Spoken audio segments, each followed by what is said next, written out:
So I hope everyone's doing really well, and I thought I'd make a video talking about the essence of motivation. And I think sometimes people don't take motivation and positivity very, very seriously.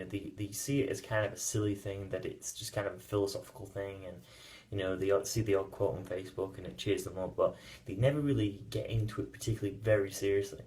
And people who go in and out of forms of depression, and even though they're on a tremendous amount of antidepressants and stuff like that, but they never really take their day to a very serious degree in terms of treating positivity like it's almost like a discipline.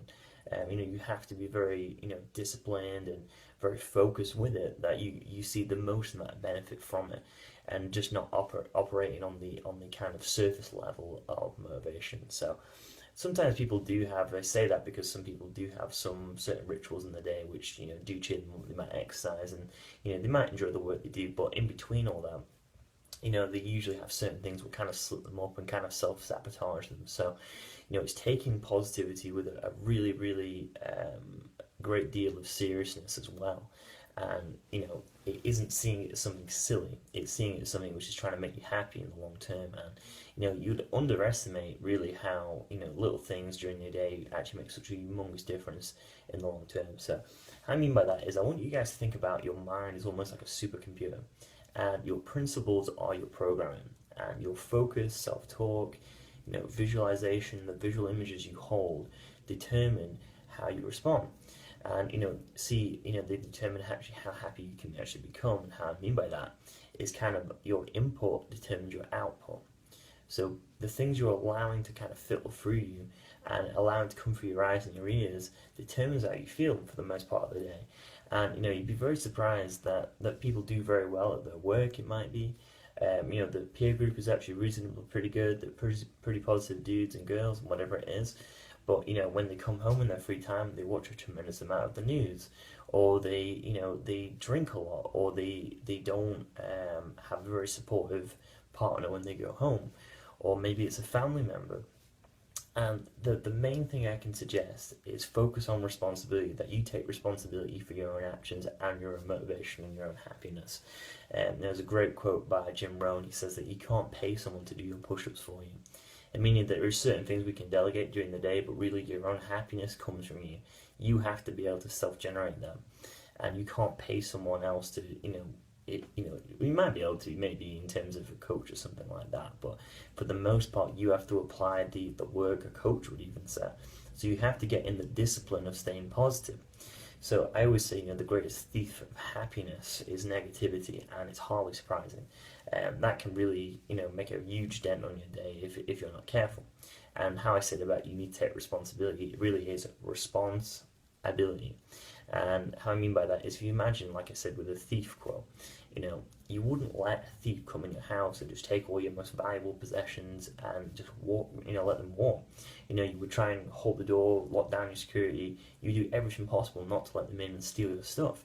And it is the same with your thoughts. You would not let a negativity thought enter your head and let it kind of manifest. You would try and cancel it out and try and think of something more positive, something which was going to enhance you and not hurt you, so to speak. And what I mean by that is, your input determines your output. With the supercomputer reference, the visual images you focus on, the information will allow to come through your eyes and your ears. That really makes a humongous difference in your day. So as opposed to maybe watching news for 2 hours a day, it might be watching positive YouTube channels. It might be reading a self-help book. It might be, maybe changing some of your friends to more positive friends, or maybe it is not really taking too much on board of what a family relative might say. In certain circumstances and stuff like that. There's little things in your day, and you have to make each day almost like a masterpiece. You have to look at a day and try and make it perfect. Imagine it's like your last day on earth. What would you do to make that day great? You have to really look at every moment in the day for any kind of self-sabotaging moments. And by doing that, in the long term, you realize, right, yeah, so when someone says something to me, I don't need to get so mad, or I don't need to become so negative. Some people are by nature just very toxic, and they can be very, negative by nature, but that doesn't mean you have to become negative. You have to be able to control your own response and not be so triggered by such minor things. So yeah, again, your input determines your output. Remember that the things coming through your eyes and your ears determine so much about how you fuel your own attitude. Imagine that is the nutrition for your mind, and your input turns your output. Your program is either facilitating your viruses, so to speak, or your antivirus is protecting you from them viruses, incoming. So if you detect that negativity, your best chance of getting it out is focusing on something positive. It's at least trying to see the silver linings in bad situations. There is so much that goes into it, but I hope this gives you a bit more of,